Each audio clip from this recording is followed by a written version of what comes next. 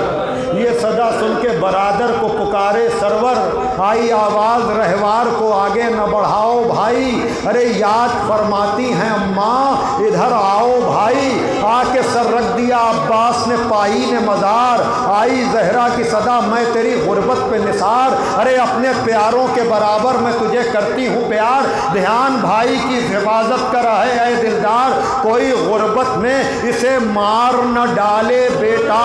ارے میرا شبیر ہے اب تیرے حوالے بیٹا.